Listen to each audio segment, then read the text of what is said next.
All right, what's up everybody? So today's video is going to be all about teching the car. We have a drift event coming up this weekend, and there's nothing worse than showing up to a drift event, hyped with your boys, ready to drive, just to fail tech and have to go home. We're gonna be going over the car. We're gonna be teching certain things you should look at, like your tie rods, your fluids, your tires, a lot of basic stuff that everywhere kind of looks at whenever you're going through tech to make sure that you can have a fun day drifting and make sure your car is ready to handle it.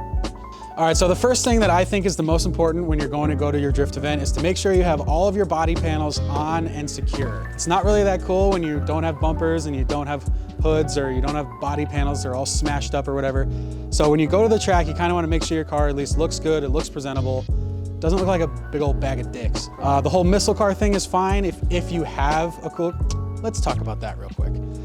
If you have a nice car, keep it nice. But if you have a missile car, this doesn't really apply to you because you have a nice car and you also have a missile car.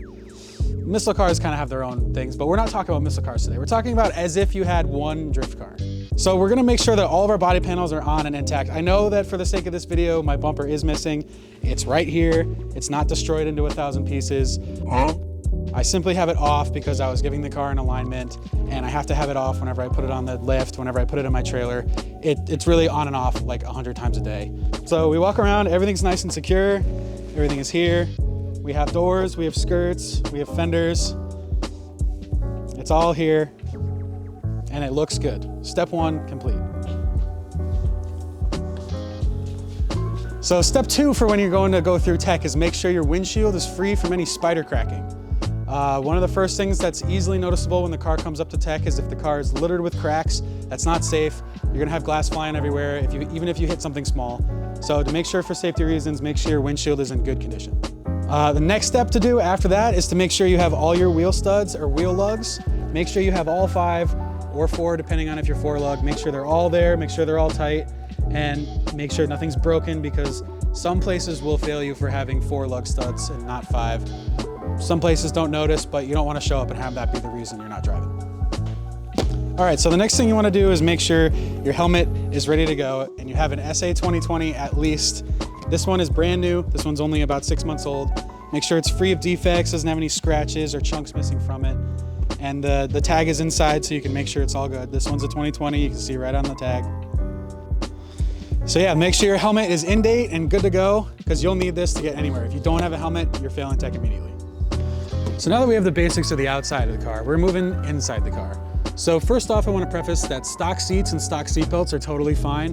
You pass tech most places with a totally stock car, but for this case, we have bucket seats and harnesses. So we're going to be going over the basics of what you need to look for when you have these. So the first thing you're going to want to do is make sure you grab it, give it a good old shake, make sure it's not loose of any kind. I can move the whole car. It's got a tiny bit of flex, but that's normal, and that's okay. Same thing with the passenger seat.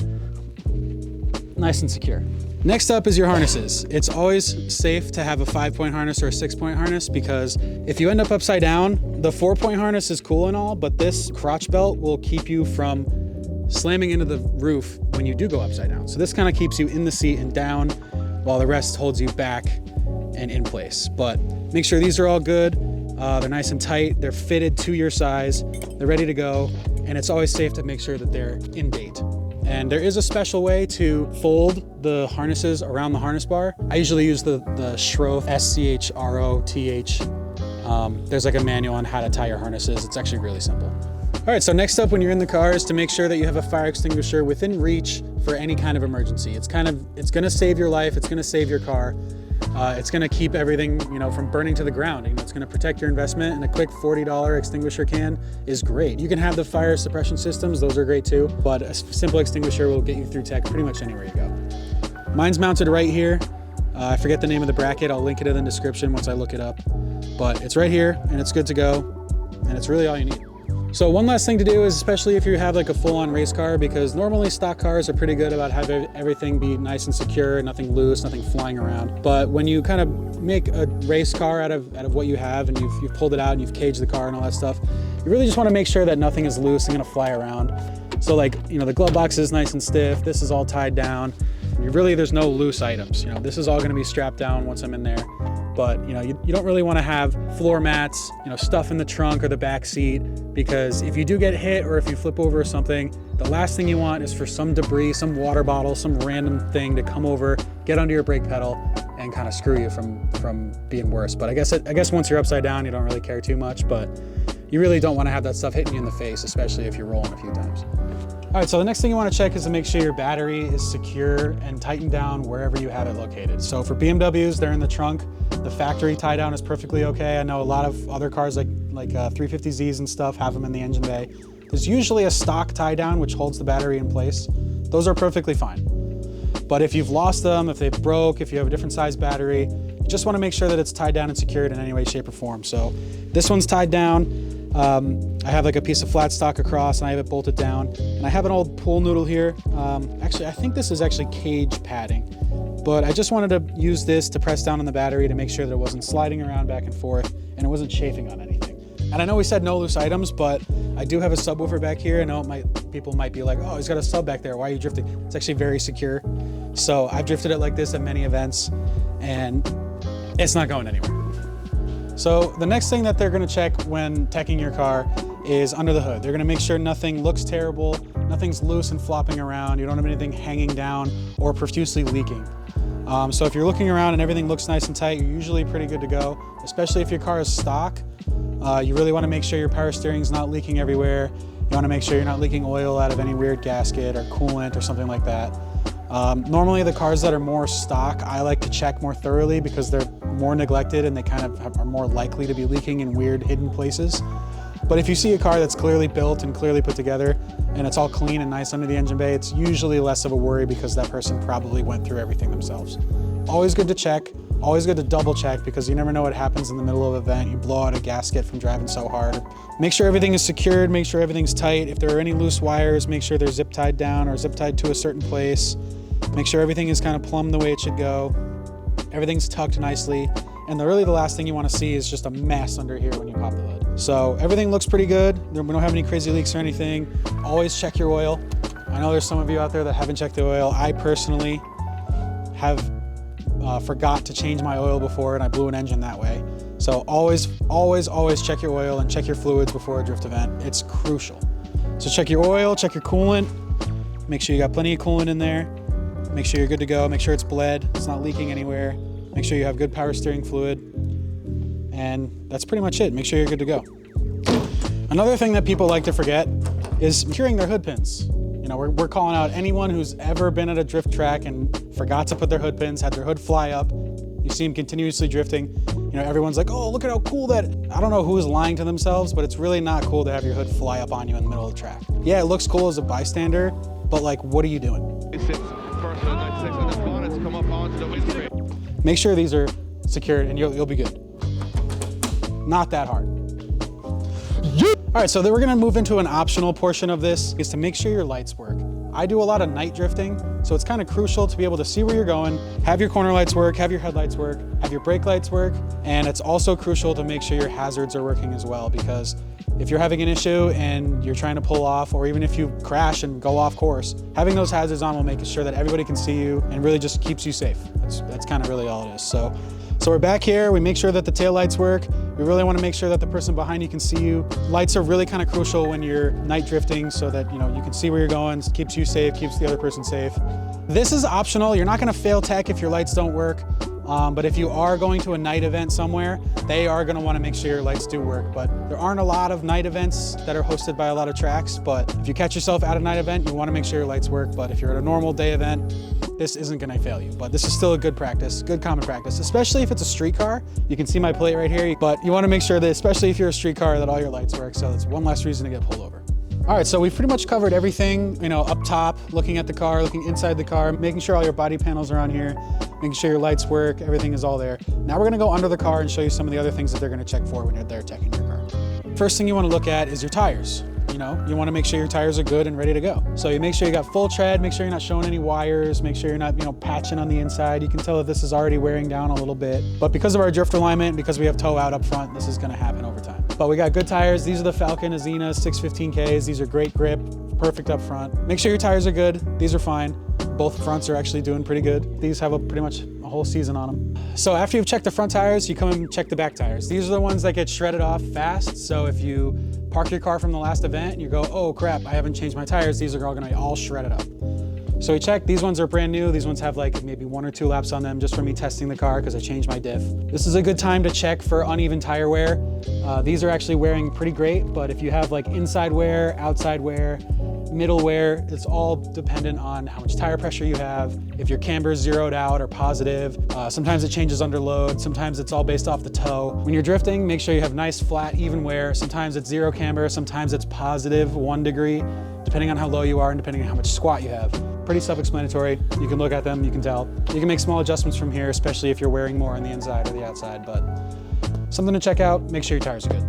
All right, so the next thing that some organizations do and some don't, but still good common practice for yourself, is to make sure that all your ball joints, your tie rods, your heim joints, whatever you have up here is all good, tight, and doesn't have any play. So an easy way to do this is to grab the wheel at 9 and 3, if you're looking at a clock, go in and out with it, make sure there's no excessive play or thunking or thudding or anything like that. That usually tests your tie rods, inner and outer. It'll test your outer ball joint. It'll test your inner control arm bushing. This is a really good way to show a lot of things that are wrong. Another good thing to check is your wheel bearings, or if you have upper control arms, grab the wheel at 12 and 6, again, if you're looking at a clock, and go in and out. Make sure there's no play, there's no thudding. That really makes sure that your upper control arms, your wheel bearings are all in good shape. So we go back and forth. I don't have any excessive play. And going up and down, no excessive play. So this is just to make sure that your heims are good, your inners are good, inner and outer heim joints are good, your control arm bushings are good. After you're done with that, the next thing you're gonna wanna do is kind of a basic bolt check. You're gonna wanna check the tightness of your jam nuts on either side, check the tightness of the heims, make sure that nothing's come loose because these see a lot of wear and a lot of impact, especially if you do multiple events. You're gonna wanna check to make sure this stuff is tight because the last thing you wanna do is lose a wheel at a drift event. So some of the common things to check are the tie rods, inner and outer, make sure those are good. The control arm bushings, make sure these bolts, ooh, see, we actually found one right here. Look at that. I'm glad I'm doing that. For the sake of this video, we found something that's loose. So everything else is tight. I haven't finished my bolt check yet because we're making this video, but we found one loose already. This happens. So this is why we do this. We go through and check everything. So in the back of the car, a few things you want to look at are to make sure that your lower control arms are tight, make sure your jam nuts aren't loose because they come loose all the time. Make sure that these stay nice and tight because if this is wobbling while you're drifting, you're going to have some issues. Also make sure you bolt check your axle bolts, which are these guys up here. Make sure those are tight because I've seen those back out and loosen up over time. Make sure your diff stays nice and tight because this thing sees all the abuse in the world. And just make sure that everything's nice and tight because things do loosen up for kind of no reason and you're not going to want to find out the hard way.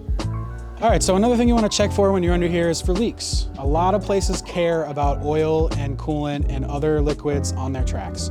So the last thing that they want to see is your car leaking fluids from wherever it may be. This is a BMW, so they usually always leak, but this car, it doesn't really have that many events on it. I just put it together not that long ago. So it's pretty dry. It actually looks pretty good. But of course you can tell that even only having a few months on the car, there's a little bit of sweat coming from the power steering, a little bit coming from this line.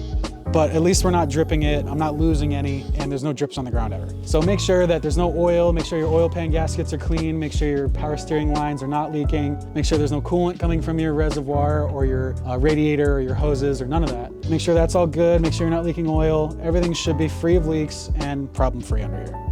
All right, so when you go into the track, you're gonna need a few basic tools. And really the more the merrier. You really can't ever have too many tools because you never know what you're gonna run into, but let's just assume that the car works flawlessly and doesn't have any problems and the only thing that you're gonna be doing is changing your tires at the event. So you're just gonna need a few basic tools. You're gonna need an electric ratchet, or you can bring an arrow if you want to. So I have the Milwaukee 1/2" electric. This is the M18. These guns are great. I really never have any problems with these. I run a 17 lug nut, so I make sure I have a 17 socket. You're gonna wanna have just a simple set of sockets and a socket wrench. You really never know what's gonna happen, so just a simple set. That's pretty much all you need. And then the last thing you need is over here is a jack. These are Harbor Freight. They're like 115, maybe 120 bucks. Low profile, so that if your car's nice and low, you can sneak this under there, no problem. So you have a bag with some easy tools and a jack, and you're pretty much good to go drifting. Always make sure your car is full of fuel, because when you run out of fuel on track, your friends hate you. So after you're done checking over the car and making sure everything looks good, everything's tight, really your last step is to start the thing up, let it run, check your gauges, make sure everything looks normal, and after it's warmed up and gotten to temp, then it's time to take it for a test drive. As long as the test drive goes well, then you're pretty much ready to go shred.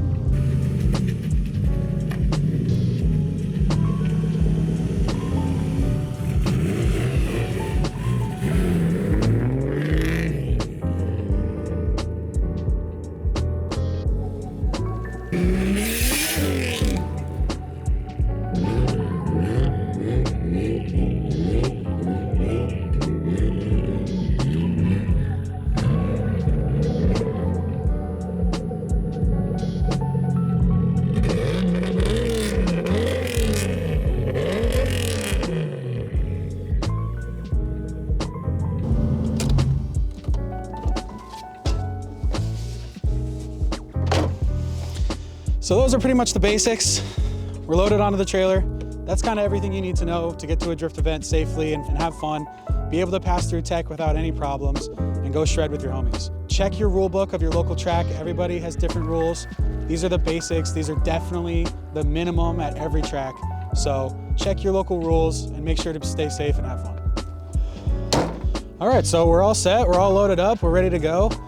Thanks for watching the video. This has been a how to tech your car before a drift event. And while you're still here, check out our merch. We've got hoodies, we've got hats, we've got stickers, everything online. If you can't find it, just DM me and I'll set you up. But thanks for sticking around and stay tuned for the next video.